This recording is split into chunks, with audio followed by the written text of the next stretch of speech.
आज मुख्यालय का उद्घाटन हमारे पार्टी के इतिहास में एक मील का पत्थर है।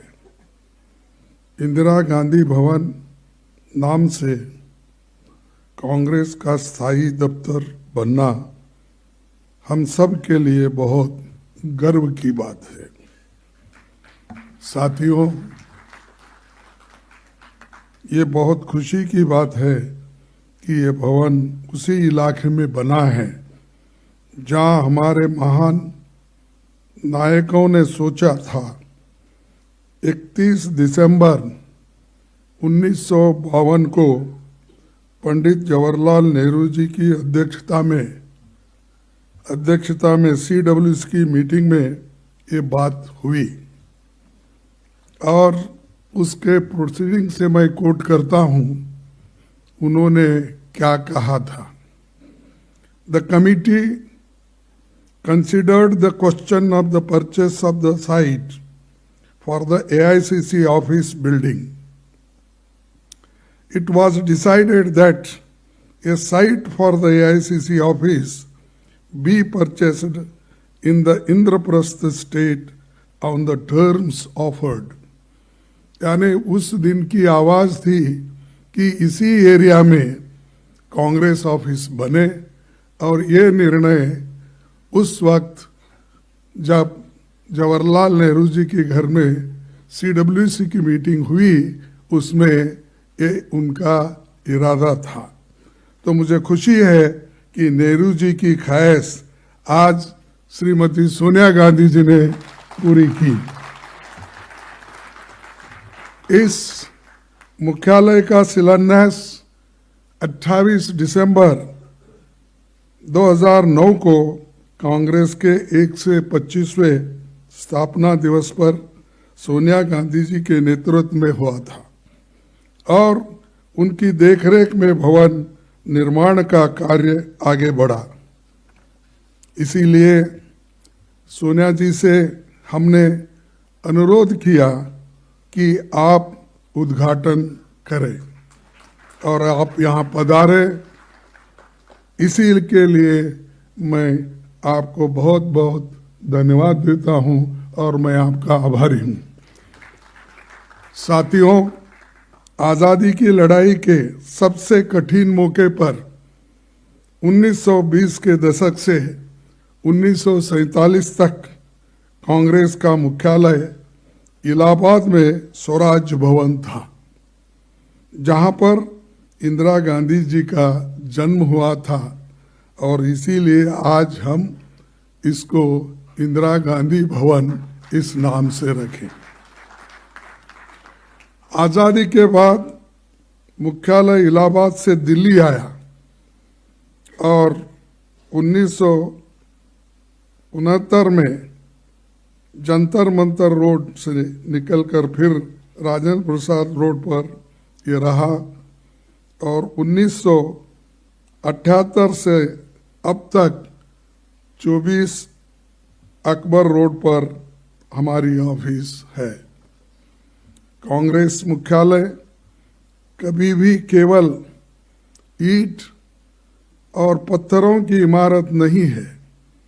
आज़ादी के आंदोलन के समय से ही हमारे प्रगतिशील विचारधारा और विचारों का केंद्र रहा है। इसीलिए मैं मानता हूं कि कांग्रेस मुख्यालय हमारे देश के लिए एक स्कूल ऑफ डेमोक्रेसी है और इसका हम सभी लोग आदर करते हैं। पंडित नेहरू जी ने कहा था, democracy is not only political, not only economic, but something of the mind, as everything is ultimately something of the mind. These are the words Pandit Jawaharlal Nehru ji said for democracy. पहले कांग्रेस मुख्यालय से देश की स्वाधीनता की लड़ाई लड़ी गई, फिर राष्ट्र निर्माण का काम हुआ जिसके लिए गांधी जी, इंदिरा जी, राजीव जी, समेत कई कांग्रेसजनों को अपनी शहादत देनी पड़ी। कई विभाजनकारी ताकतें जिनका आज़ादी की लड़ाई में कोई योगदान नहीं था, उन्होंने बाद में संविधान, तिरंगा, अशोक चक्र से लेकर समाज की प्रगति के लिए बन रहे कायदे कानून तक का विरोध किया। और जैसा कि अभी राहुल गांधी जी ने बात कही, जो लोग आज़ादी से वास्ता नहीं था या उसके लिए लड़े नहीं थे, ऐसे लोग क्या बात कर रहे हैं आपको मालूम है। आज ही मैं पेपर में पढ़ा कि जो आरएसएस के मुख्य है भागवत, उन्होंने अपना मुंह खोला और ये कहा कि रियल आज़ादी मिली जब राम मंदिर बना और उसका उद्घाटन किया।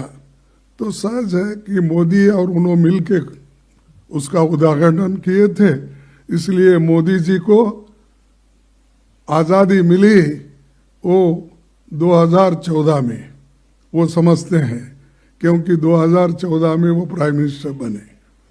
और आरएसएस के लोग ये समझते हैं कि जब राम मंदिर बना वही आज़ादी का दिन। ये शर्म की बात है कि हमारे को आज़ादी मिली, आपको मालूम है, सबको मालूम है, 1947 में, और मुझे आज़ादी मिली 1948 में हैदराबाद में।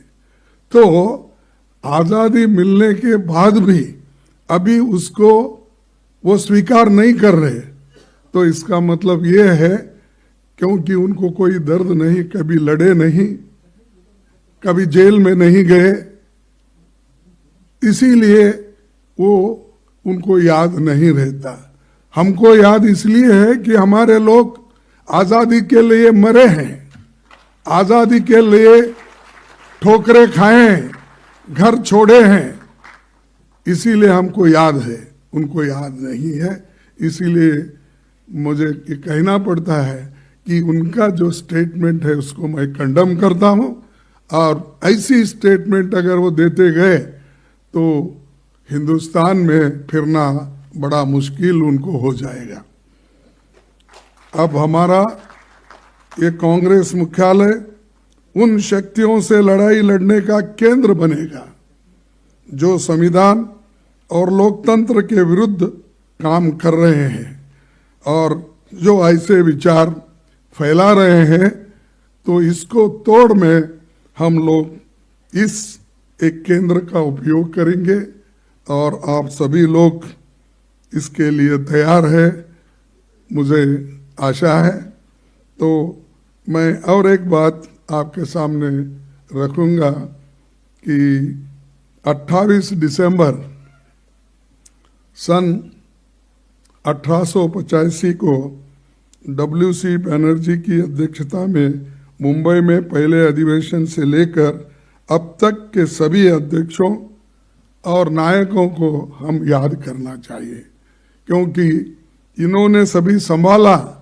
इसीलिए तो आज हम ये दिन देख रहे हैं और एक के बाद एक, एक के बाद एक उन्होंने त्याग दिया, बलिदान दिया। तो इसीलिए मैं उनको भी नमन करता हूँ, याद करता हूँ।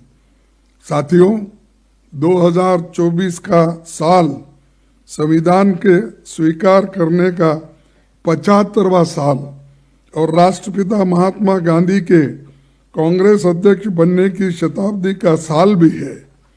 गांधी जी ने कांग्रेस अध्यक्ष रहते आम आदमी, महिलाओं, किसानों, मजदूरों से लेकर देश के हर वर्ग से कांग्रेस से जोड़ा। छुआछूत जैसी सामाजिक समस्याओं को भी राजनीतिक एजेंडे में शामिल किया था और उन्हीं के वजह से आज बहुत से गरीब लोग कांग्रेस से जुड़े हैं। आज़ादी के आंदोलन के कई अहम पड़ाव में कांग्रेस के नेतृत्व में आंदोलन चले, इतिहास इसका गवाह है।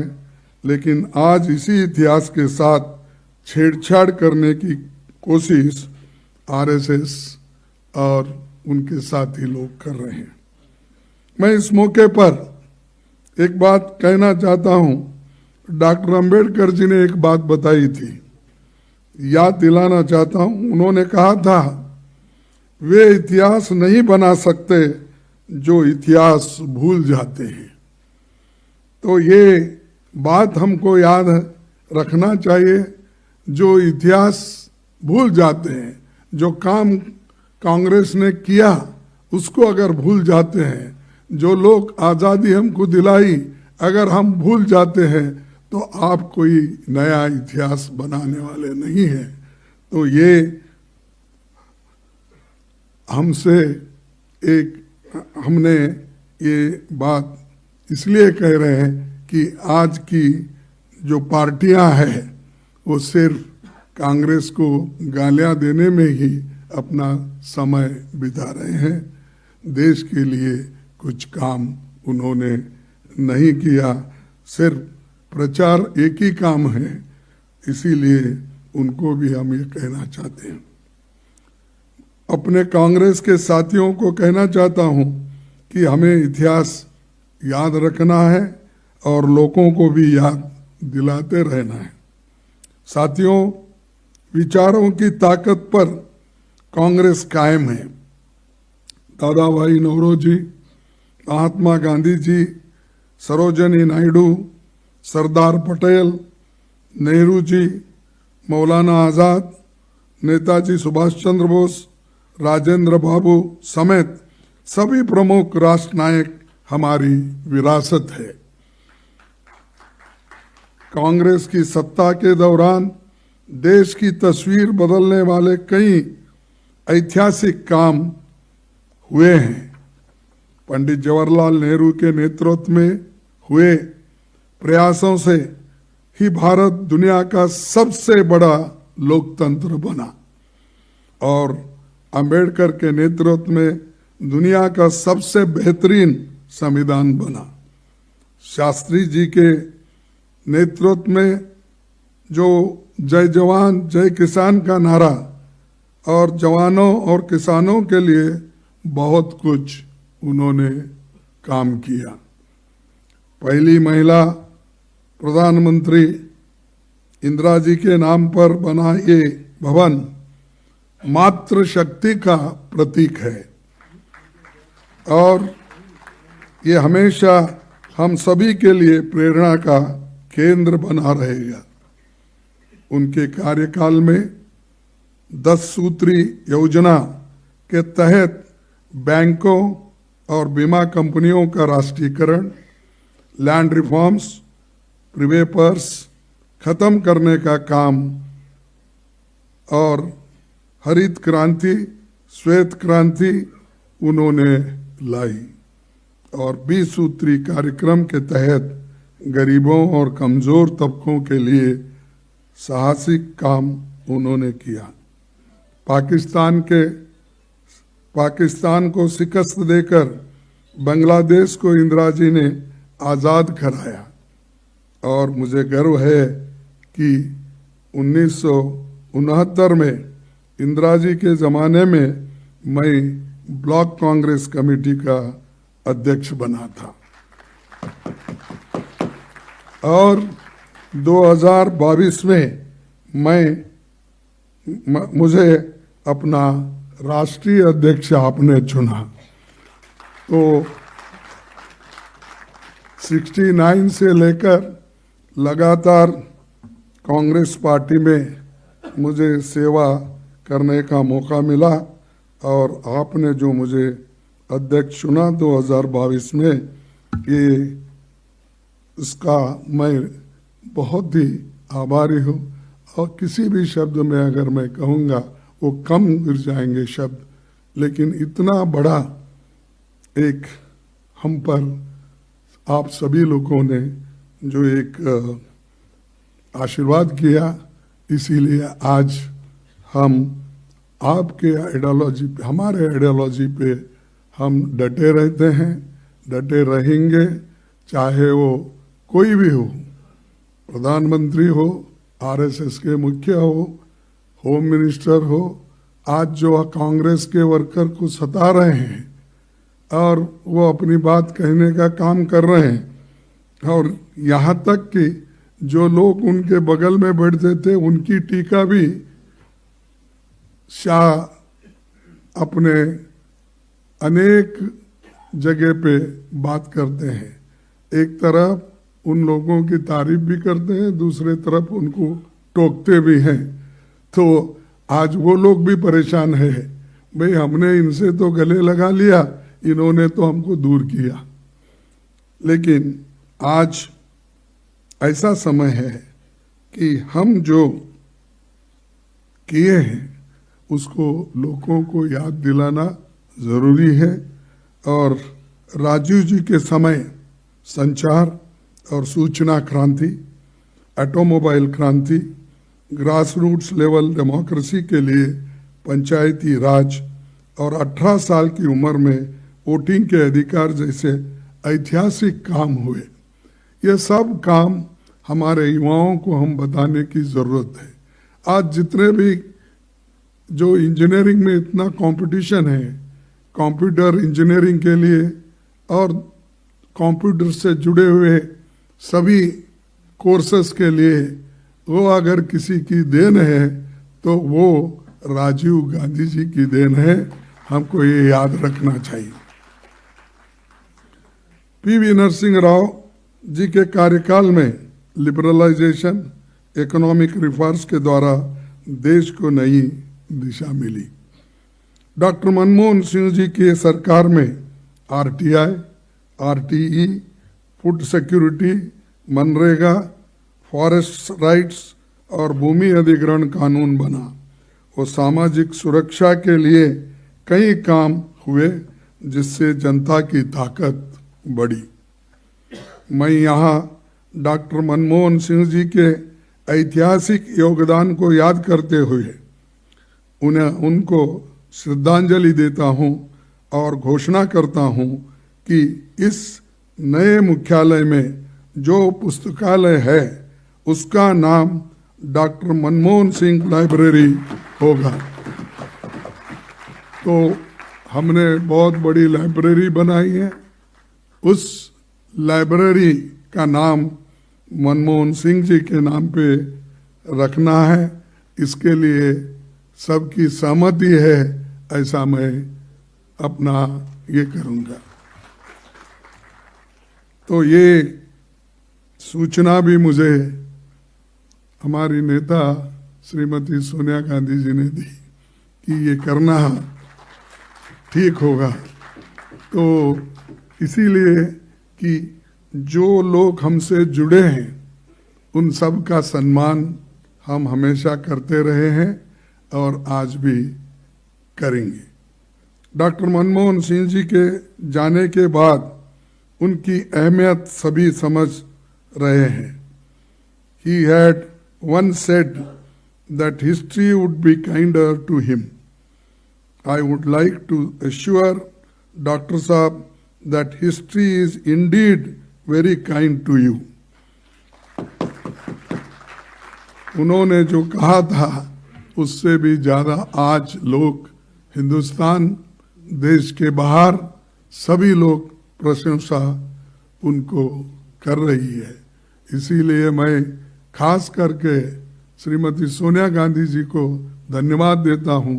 जब कभी आप कोई किसी चीज़ को हाथ लगाते हैं तो वो सोना बन जाता है और सोना बन जाता है और देश के लिए भी वो उसका फायदा होता है।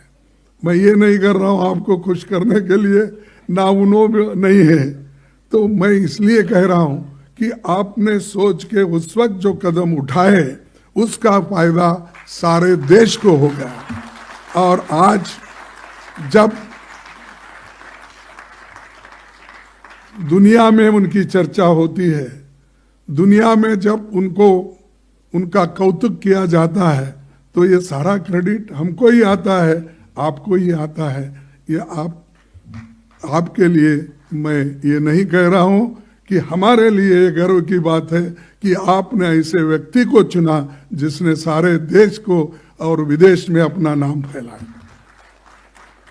कांग्रेस ने 140 सालों में कई उतार चढ़ाव के पल देखे, लेकिन कभी धैर्य नहीं खोया। हमारे नेताओं ने हमें सिखाया है कि प्रचंड जीत हो तो घमंड नहीं करना, पराजय हो तो मायूस नहीं होना है। तो जनता के बीच हमें लगातार संपर्क बनाकर एकता और अनुशासन के साथ उनके संघर्ष में भागीदार बनकर समाधान निकालना है। हम पर उनका विश्वास इसमें और भी बढ़ेगा। राहुल जी के नेतृत्व में भारत जोड़ो यात्रा और भारत जोड़ो न्याय यात्रा को सब ने देखा है। उनकी मेहनत और त्याग के बल पर इससे अभूतपूर्व सफलता मिली। संविधान की रक्षा, जातिगत जनगणना, महंगाई, बेरोजगारी और भ्रष्टाचार से लेकर सभी बुनियादी मसलों पर पूरे देश में इसने नई ऊर्जा पैदा की और जनता में जागृति आई। इसी का नतीजा ये रहा कि लोकसभा चुनाव के बाद संविधान विरोधी ताकतें भी अब संविधान की बात करने लगी है। हमें भरोसा है कि पार्टी का नया मुख्यालय कांग्रेस को एक नई ऊर्जा देगा। जनता के हकूक के लिए लड़ते हुए हम कामयाबी देंगे। अंत में मैं उन सभी साथियों, खास तौर पर स्वर्गीय मोतीलाल वोरा जी, अहमद पटेल जी, इनको याद करना चाहता हूँ, जिन्होंने इस भवन के निर्माण में विशेष भूमिका वो बनाए। प्रियंका जी का विशेष धन्यवाद। उन्होंने इस भवन को अंतिम आकार देने में महत्वपूर्ण योगदान दिया और इन सब के प्रयासों का ये नतीजा है। और मैं पहली बार इस ऑफिस में आया हूँ, मैं देखा ही नहीं, लेकिन हमेशा तो प्रियंका जी कहती थी आप आके एक बार देखो तो देखो, बोले। मैं बोला कि मैं पूरा बनने के बाद ही अंदर आऊँगा, तब तक आप। तब उन्होंने हर चीज़ को कहाँ कहाँ कैसे जगह लगाना, इतिहास के जो भी कितने हमारे कहावत है या लिखा पड़े हुए हमारे चरित्र है, वो सब को लगाना और हर एक चीज़ का उन्होंने बारीकी से ध्यान देकर किया। और मैं ये भी धन्यवाद देना चाहता हूँ उनके साथ जो जुड़े हुए लोग हैं, जो काम किए हैं और उनके साथ रह के उनके इंस्ट्रक्शन को बोले, सूचना को जिन्होंने इम्प्लीमेंट किया, उन सभी को मैं धन्यवाद देता हूँ। और मनीष चतरथ और उनके साथी लोग भी ये जो बनाने में वो अपना सहकार दिए, उसके साथ मैं उनको भी धन्यवाद दूंगा जो L&T कंस्ट्रक्शन है, क्योंकि थोड़ा बाकी भी देना है भी थोड़ा, इसीलिए तो मैं L&T कंस्ट्रक्शंस, आर्किटेक्ट और निर्माण में लगे सभी श्रमिक भाई बहनों का भी धन्यवाद करता हूँ, क्योंकि लेकिन उनका तो मैं ये कंपनी का तो धन्यवाद करता हूँ, लेकिन कंपनी के CEO ने एक बात बताई कि 90 आवर्स काम करना चाहिए, ये इसका नहीं मानता मैं। ऐसे लोग भी है जो 90 घंटे काम करता है। अरे मजदूर 8 घंटे में काम करता है तो थक जाता है। इसीलिए पंडित जवाहरलाल नेहरू जी और डॉक्टर अंबेडकर ने ये फैक्ट्री एक्ट बनाते वक्त उन्होंने कहा था कि 8 घंटे से ज़्यादा नहीं, और उसके बाद कोई 9 घंटे बोले, लेकिन इन्हों तो एकदम 12 घंटे 14 घंटे बोल रहे हैं। वो एक को छोड़ना चाहिए, लेकिन मैं कंपनी को अपना धन्यवाद देता हूँ क्योंकि उन्होंने बहुत अच्छा काम करके दिया है। और उन श्रमिकों को भी उनकी मैं तारीफ करना, क्योंकि धूल में, धूप में, और कोई हमेशा उनको अगर रक्षा भी नहीं है तो रात दिन ये काम किए हैं, चाहे कोई भी हो, उन सबको मैं धन्यवाद देता हूँ। यहाँ पर देश भर का नेतृत्व, खासकर पीसीसी प्रेसिडेंट्स और सीएलपी लीडर्स मौजूद है। मैं इस मौके पर यह भी अपील करना चाहूँगा कि हमारा राष्ट्रीय मुख्यालय तो इतना शानदार बन गया है, लेकिन हमें चाहिए कि कांग्रेस पार्टी का अपना भवन हर राज्य, मैं आपसे अपील कर रहा हूँ तो कि हमारा राष्ट्रीय मुख्यालय तो इतना शानदार बन गया है, लेकिन हमें चाहिए कि कांग्रेस पार्टी का अपना भवन हर राज्य, हर जिले और हर ब्लॉक में बने। इससे संगठन को बहुत ताकत मिलेगी। ये मेरा अपील आपसे है। अगर आप लोग संगठन को मजबूत करना चाहते हैं तो ब्लॉक लेवल से लेकर पीसीसी तक हमारे बिल्डिंग्स होना चाहिए, ऑफिसर्स होना चाहिए, क्योंकि बहुत से बिल्डिंग्स अभी नहीं बने। और एक आपको याद दिलाना चाहता हूँ, एक सुप्रीम कोर्ट का जजमेंट है, तो 1969 के पहले जो प्रॉपर्टी कांग्रेस की थी, इंदिरा गांधी के अध्यक्ष बनते वक्त, तब सुप्रीम कोर्ट ने एक निर्णय दिया है कि वो सब प्रॉपर्टी कांग्रेस को देना चाहिए, हैंडओवर करना चाहिए। इसी बेसिस पे हमारे कर्नाटक में जो बिल्डिंग देवेगौड़ा के पास थी, जेडीएस के पास, तो हमने वापस ली। हमारे वहाँ के सभी नेता लोग कोशिश किए और उसके बाद आज लाखों की प्रॉपर्टी है। तो इसीलिए मैं आपसे अपील करता हूँ, जहाँ जहाँ भी पुराने 1969 से पहले जो प्रॉपर्टी कांग्रेस के नाम से थी, उसको आप कानूनी कार्रवाई करके अपने पास लीजिए, वो एक है। और दूसरा, जहाँ नहीं है, आप कृपया बिल्डिंग बंद कर आप एक खुशी कांग्रेस पार्टी को दीजिए। इतना कहते हुए मैं आपको फिर एक बार धन्यवाद देता हूँ और आपको बहुत बहुत शुक्रिया, और जय हिंद और जय कांग्रेस।